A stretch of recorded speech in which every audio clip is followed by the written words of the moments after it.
You got to carry everything with you. So now you don't want to have, a bunch of stuff to haul around with you if it's heavy, because whatever you got to carry it. So they would tend to minimize their tools. Now the Aborigines in Australia, even today, some of them are nomadic. They wander around. So they don't carry any tools. So they use their teeth as a vise. And, if you're going to strip the bark off a tree branch, you clamp it down in your teeth while you hold it. Well, that tightens up the masseter muscles. You're always using your teeth. That's your favorite tool. That's your pliers. That's everything, And so the masseter muscle gets bigger just from use so much, like a bodybuilder. And any bodybuilder will tell you the more you use a muscle, the more it pulls on the bone, and pretty soon the body responds by building more bone mass there. So the bones actually get bigger. So Aborigines typically have bigger jaws and a different shaped face than ours. And it's nothing to do with evolution. That's a bodybuilder. They're using their jaws more. That's all it is. And somehow they get this idea that 100 years ago, people were shooting the Aborigines, killing them like cows, thinking they're just, a missing link, and they haven't evolved as far, and it really would be better for the world if we wiped them out. In 1904, at the St. Louis Zoo, where the zoo is today, they had a World's Fair there. 1904 is held in St. Louis. They had a display. A section of the zoo was set up with all pygmies, with their pygmy huts and fires and families living there, as an evolution display to show they hadn't evolved as far. One fella, Ota Benga his name is, was taken away from his wife and 2 kids and put in a cage with chimpanzees as evidence for evolution. The guy's a little pygmy, about 4'5" or something like that. He went insane and killed himself. We'll cover a lot more on that in seminar part 5 about the philosophy of evolution, what happens. But before the flood, things are doing great, even though the world had been cursed. Now the Bible doesn't tell us when the curse was, when Adam sinned. I suspect they probably lived in the garden for 100 years. Just for sake of argument, let's assume the only facts we have to go on as far as when Adam and Eve sinned and were kicked out of the garden. Here's the only facts we have. Adam was 130 when Seth was born. Before that, they had 2 kids, Cain and Abel, but no dates are given. They were out of the garden before any kids were born. So they could have easily been in the garden for 100 years before they sinned. I think some people tend to read the Bible and say, wow, God made them, and they sinned immediately. I can't buy that, okay? Could have been 100 years later that they disobeyed God, and then the ground is cursed. What we have from the curse is just a few clues in the Bible. Thorns and thistles are going to come up. It's going to be pain in childbearing, and it's about all you're going to get from the Scriptures. You're going to have to work for a living now. So apparently something changed. Now, God gave a lot of commands to these people in the garden before the flood. He told them to eat all vegetables and plants. We'll see that later on, Genesis 1:30, 29 and 30. All the animals were vegetarian. They were supposed to be. But that doesn't mean everything was obeying God. I mean, the reason we had that flood is because they were disobedient. So the fact that God told them to do something a certain way does not mean that they were. I mean, I hope they were, but apparently somebody wasn't, because God had to come down and destroy the whole world. But before the flood came, under this canopy that the earth had, we talked about that in the last class, the canopy of water is probably the best theory, though it's not provable, probably the best theory to explain why things were so different before the flood. Rhinoceros was found in Nebraska, a hornless rhinoceros, 18 feet tall. We figure this ceiling in here is 12 feet tall. 6 feet higher than the ceiling. That's a big rhinoceros. It was 30 feet long. This room is 32 feet wide. That's a big rhino, okay? Now the textbooks will tell the kids this is a prehistoric animal. Now this is interesting. The word prehistoric was just invented in the last 100 years or so. I got some old dictionaries to look up the word prehistoric. Somebody sent me one from 1766. Dictionary of the English Language. When I went to look up prehistoric, it wasn't there. So if you had seen somebody during the time of the Revolution here in America and said, what do you think about the prehistoric times? Well, they wouldn't know what you're talking about. There's no such thing. Because in their mind, history starts at the creation. and the world is 6,000 years old. That's what they believed. In 1860, during the Civil War, if you had asked Robert E. Lee, what do you think about prehistoric times? There was no such word. The word did not exist. Darwin's book came out in 1859. Now, there were people before 1859 who believed the earth was millions of years old. But the majority of the population believed the Bible was right, the earth is about 6,000 years old. Because that's what the dates add up to if you figure it out. You know, that's what it says. I haven't been able to find the exact year the word prehistoric was added. If you want to do that, send it to me and let me know. Somebody sent me a 1928 dictionary. It is in there. That's the earliest one we can find it in, and the last one I've seen that we can't find it in is 1860. So somewhere during that time frame, I would guess around 1900, the word prehistoric was added to the dictionary. Now, there really is no such thing as prehistoric. There is no such thing. See, the Bible says, in the beginning. Well, how do you go before that? There are things that are pre-flood, but that is not prehistoric. So don't fall for that. I think before the flood, if there was a canopy overhead, it would increase air pressure. Now, increased air pressure changes the size of insects you can have. This dragonfly fossil was found that has a 3-foot wingspan. That's a big dragonfly. How'd you like to run into that thing at about 70 miles an hour? You take the bug deflector and the hood right off and come on through the windshield and join you in the front seat. They just were huge. Now, insects breathe through their skin through what's called spiracles. They don't have lungs and nostrils like we do. They have to absorb oxygen through their skin, which means the larger an insect gets, the more volume it has to its body compared to its surface area. We'll go explain that just a little bit. All right, let's talk about what happens as any object becomes larger. This is something, I don't know what the technical name for it is, but it's the surface area to volume ratio, and it changes. I'll show you how this works. Let's take a cube that is 1 inch on all sides, 1 inch by 1 inch by 1 inch. So the side is 1. The volume is 1 cubic inch. How many square inches of surface are required to make a cube like that? 6. You have 6 square inches, like a dice has 6 sides on it. So you have 6 square inches of surface area. So my volume, my ratio of my surface area compared to the volume is 6 to 1. You follow me? This 1 cubic inch of material has 6 square inches to absorb things through. If it was an insect, it has 6 square inches of skin through which it can absorb oxygen to supply 1 cubic inch of body. Let's change it to 2. 2 inches by 2 inches by 2 inches. Our side is now 2. What is our volume? 8. 2 times 2 times 2 is 8. What is our surface area? Each side is 4, and there are 6 sides, so it's 24, right? What is our surface area to volume ratio? 24 to 8, which reduces to 3 to 1.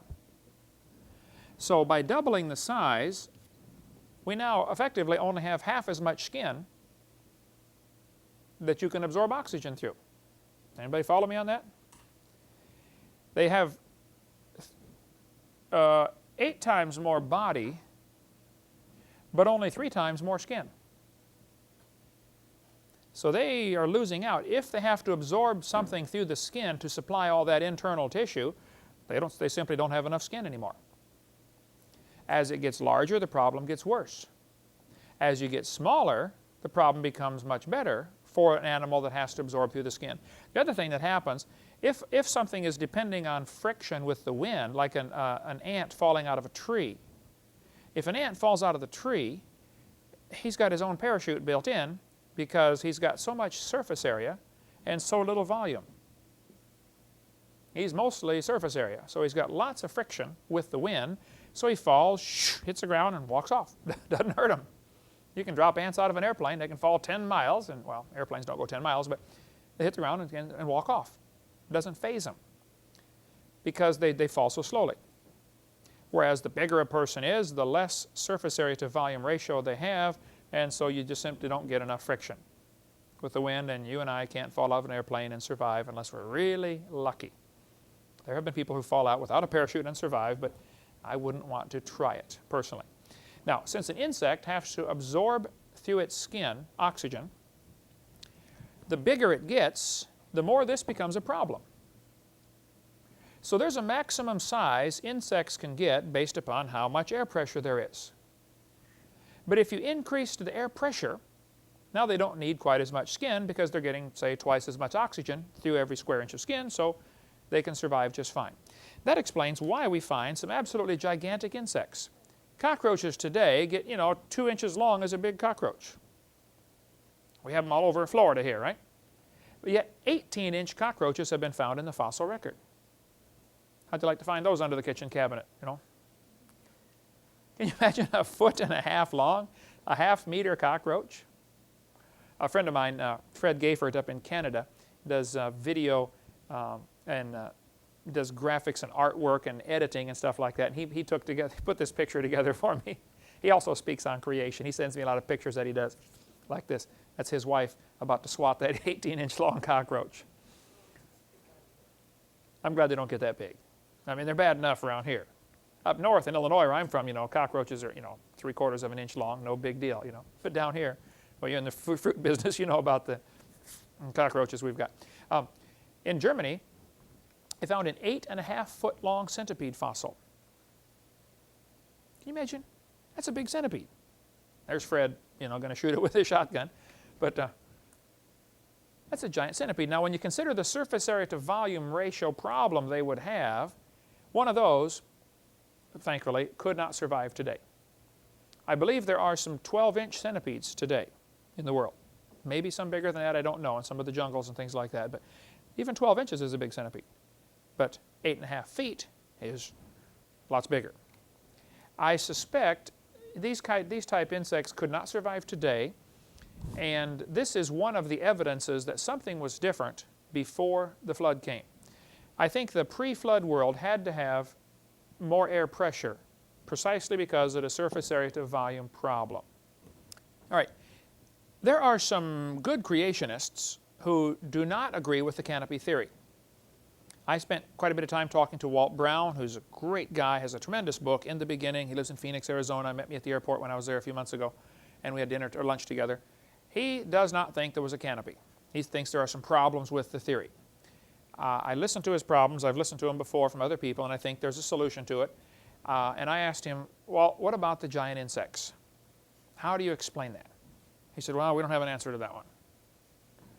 That's why I think this is really a powerful evidence that there must have been something to increase air pressure before the flood came, and the canopy so far is the best available theory for what that might have been.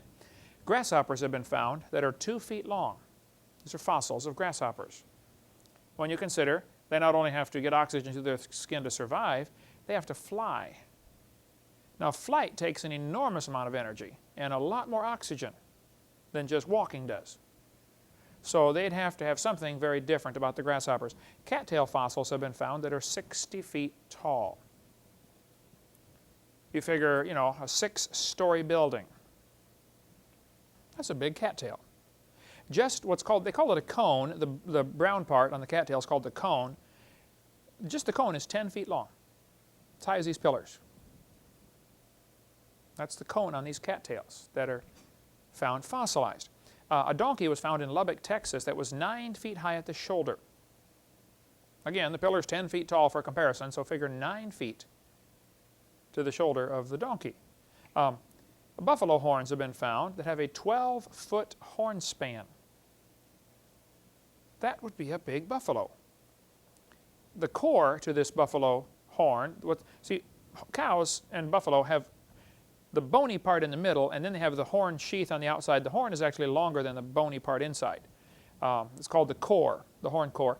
And Carl Baugh has the horn core up in his museum.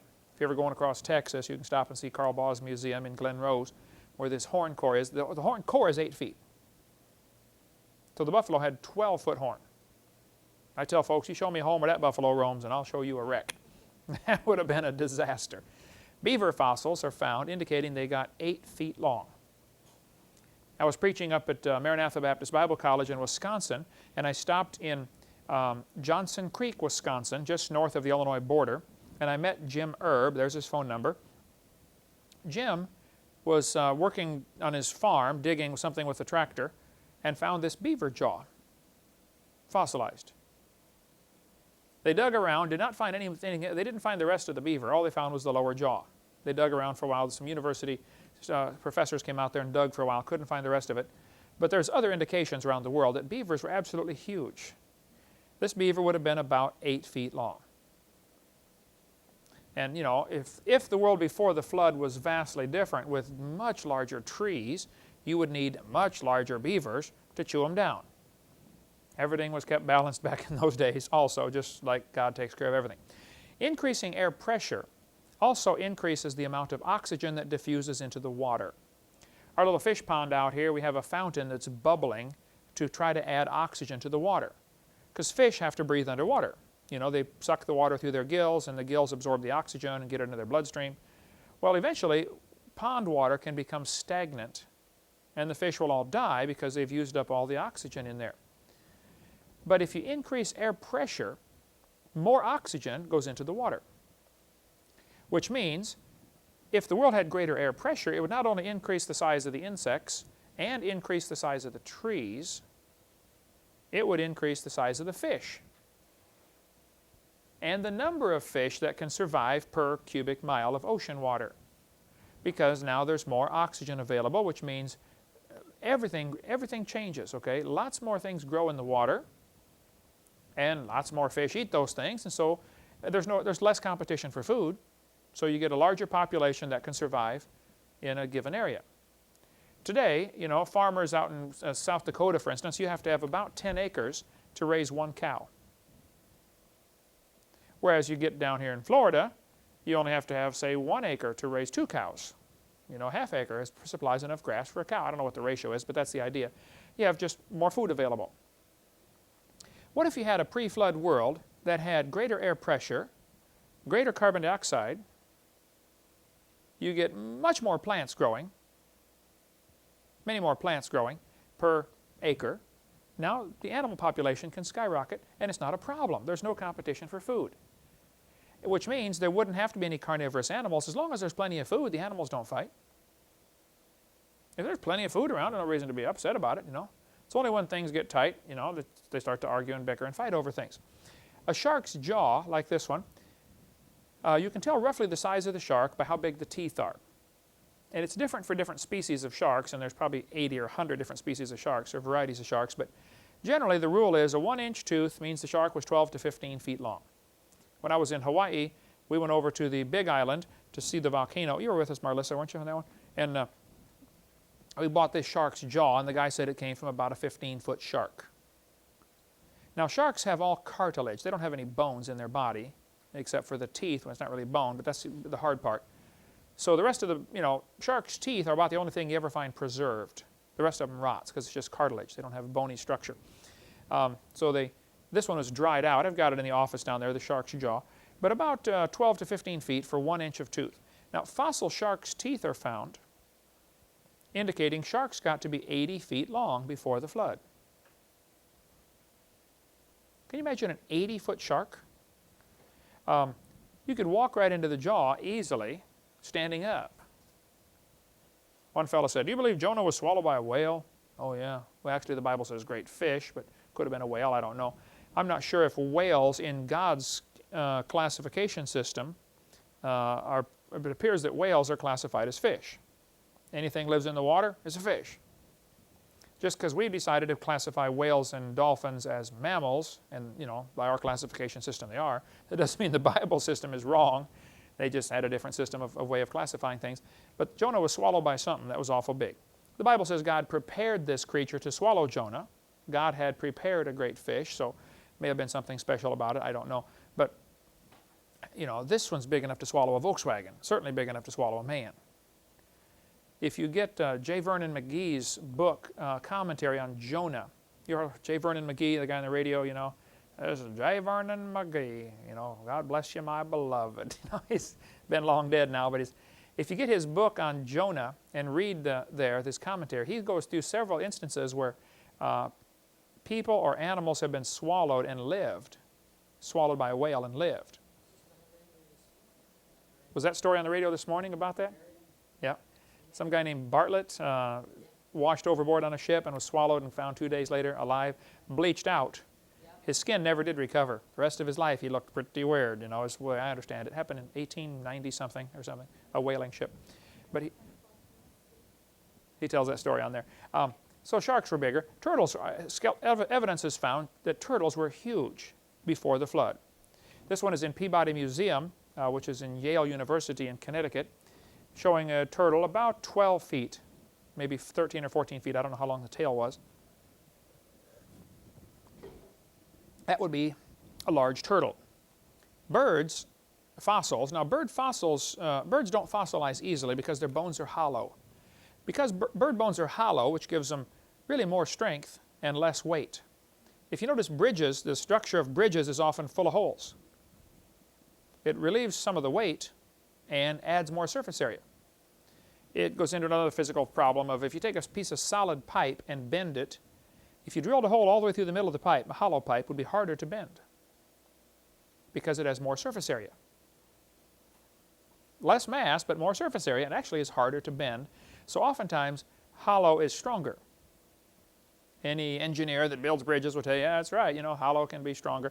And bird bones are hollow, which means they're less likely to fossilize. They're more likely to just crumble, you know, get smashed or something like that.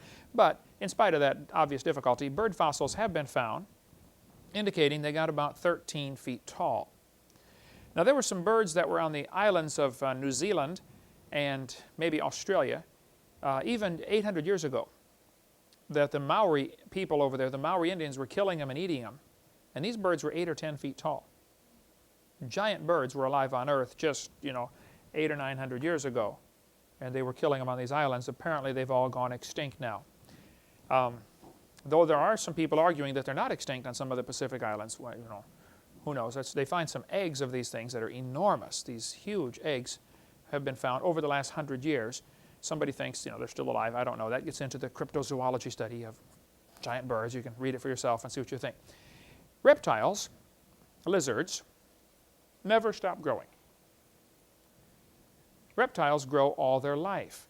Now, people stop growing. What happens, the ends of your bones in your body have a certain type of cell that keeps multiplying and reproducing, and when you reach a certain size, that stops. If you break your arm or your leg at the joint when you're a child, if you break across those special cells that continue to grow, there's a possibility your arm or leg will be actually shorter than it should be because you broke it during childhood while it's in the growth stage.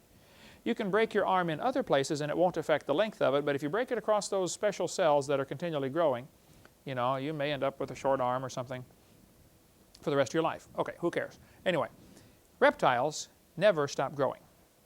They grow all their life. When we went to Orlando, I was with Eric, I know. Marlissa, were you with on that trip? We went to Alligator Farm? Okay. We stopped at the alligator farm where they raise alligators for, you know, they eat them and, you know, make stuff out of their skin and stuff like that. I talked to the manager. He took me and showed me all the stuff around there, got me into the back sides and so on, not part of the normal tour. I made friends with him and I said, sir, can you tell me, how big do these things get? How fast do they grow? He said, well, we raise them here under what we consider as close to ideal conditions as we can. You know, plenty of food, perfect climate, you know, we watch for diseases, and we keep all the ones the same age together. So there's no bully in the bunch. They're all the same age, growing together, so there's less fighting that way. Whereas if you have one 14-foot alligator with a bunch of 3-foot alligators, you know, they don't have much of a chance of survival. So we keep them separated by their age group. He said, under these pretty close to ideal conditions, we can get an alligator from an egg in 1 year to 5 feet long.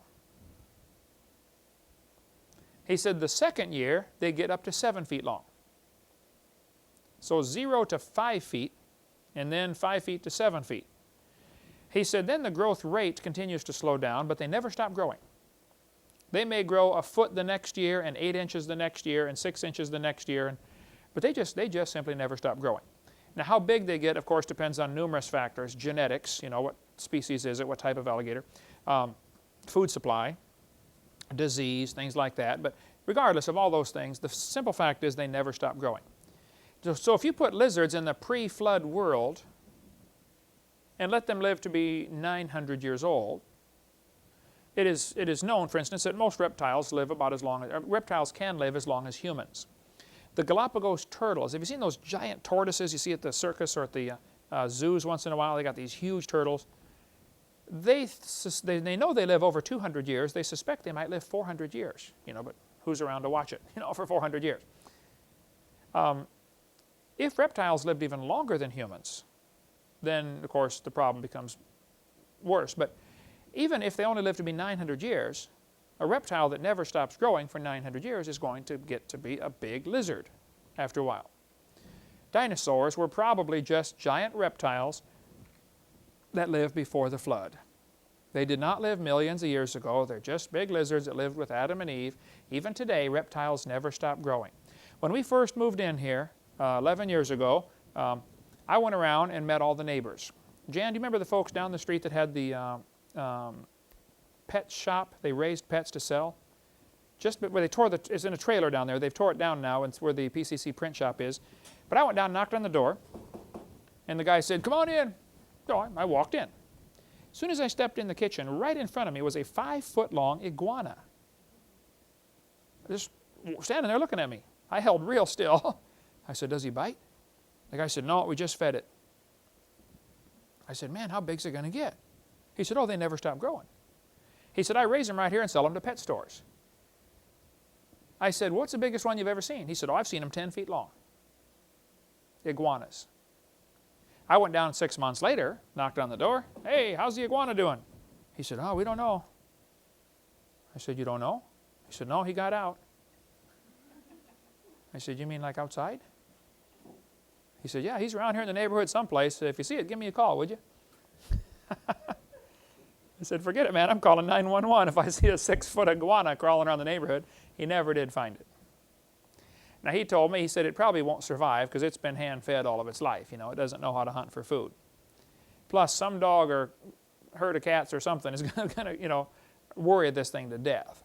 And he said it's probably too big now to climb trees. Plus, it's certainly too out of shape to climb trees because here we've been raising it in the kitchen all this time. But they just never stop growing. So I think before the flood, they got to be huge. You can buy these today, a Jackson chameleon. You can buy these at the pet store. They have 3 horns on their face. Now, something like that at 15 tons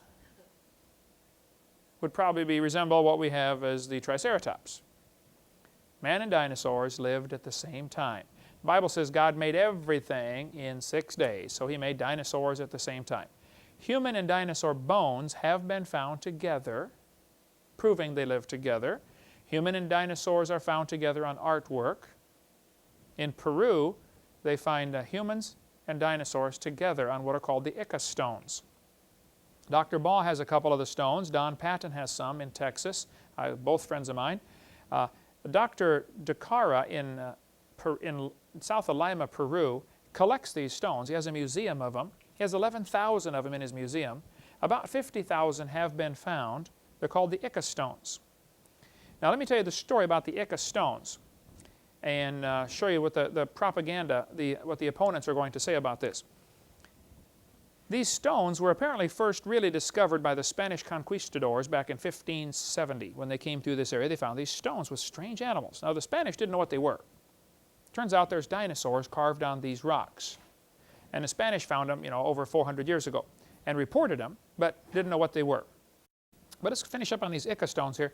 When they were first discovered, the Spanish didn't know what they were. They just said, "We found some strange animals carved on rocks. We've never seen these animals before," so they didn't